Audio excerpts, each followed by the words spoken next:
Hello guys, and welcome back to another video with me, your host C. And today I'm just going to kind of do a more educational video, as well as this is mostly going to be a project for one of my school things.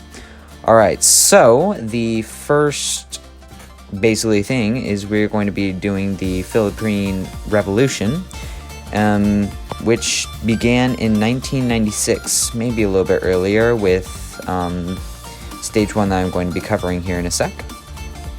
But I thought this was a really good revolution, and it's a little bit more obscure than the other ones. But anyways, so the Philippine Revolution started in 1896, and it was pretty good. Like, well, obviously not for the Spanish, but for the Filipinos, they were able to just basically take back their homeland and just kind of move on from that. Alright, so the first stage is called the Death of the Three Priests. So let me go a little bit more in depth on that. So basically the event was, there were three priests, and they were spreading teachings that the Spanish didn't want to get out to any of the Filipino people. So the Spanish went in and they executed them publicly in order to show, basically, don't do this. And after, the Filipino people were obviously really angry, and they wanted to rise up and stop this so that it's not an everyday occurrence. So this one act overall basically started the Philippine Revolution and made the Filipino people really want to rise up. So stage 2 is called the Rise of the Filipino People, and this was just basically the aftermath of the execution of the three priests. Some of the people tried to take it peacefully, like Dr. Jose Rizal, who wrote literary works exposing the evil in Spanish colonization, because obviously the Spanish took over their land and were not giving it back up. But then there were also those groups who started a little bit more violently. Okay, stage 3 is called the start of the Katipunan. I think I'm butchering that name. But anyways, so the Katipunan was one of the first Filipino revolutionary societies plotting against the Spanish, or their colonizers. And they drew inspiration from Andres Bonifacio, which was the leader of that group. So they plotted, I think it was like 6 different things, and they also started the attack on Manila. But this was a main part in the entire Philippine Revolution, because of course it was one of the first ones to basically rise up, and were found by Spanish authorities in 1896. So they got their reputation from that as well. So the fourth stage is called the Ideas of the Revolution Leaders. So basically, Dr. Jose and Andres Bonifacio, because they were the two main leaders of the Katipunan, which basically covers the entire thing. So in it, the Katipunan was increasing a lot in size, and like more than the Spanish could keep up with.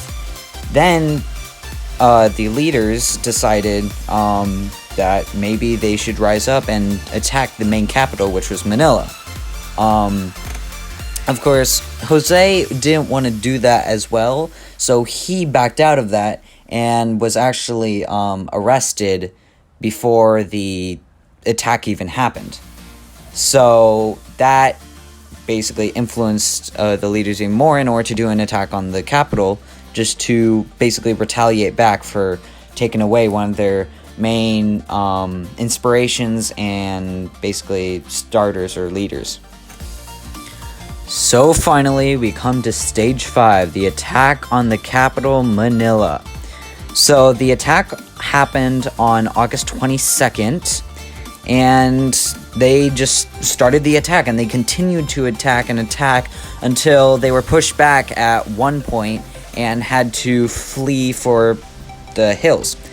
Now, they had a few main hiding spots that they could use in or areas in which they hid, but they were, and some of them were still captured, and especially not Bonifacio, I think it was Aguando or Aguido was captured and forced into exile in Hong Kong, in which the Mexican-American War started. So this stage really impacted the entire revolution because of the fact that, because of the attack and because of the capture of Alguanzo, I think, because he was forced into exile and the Mexican-American War started, he actually came back and continued it. And if that hadn't all happened, he would have never come back, and he might have actually been killed, and this entire thing, or the Spanish, would still occupy the Philippines. So stage 6 is the Mexican-American War, where, well, you can just tell by the name. The Mexicans fought the Americans, or the Spanish fought the Americans.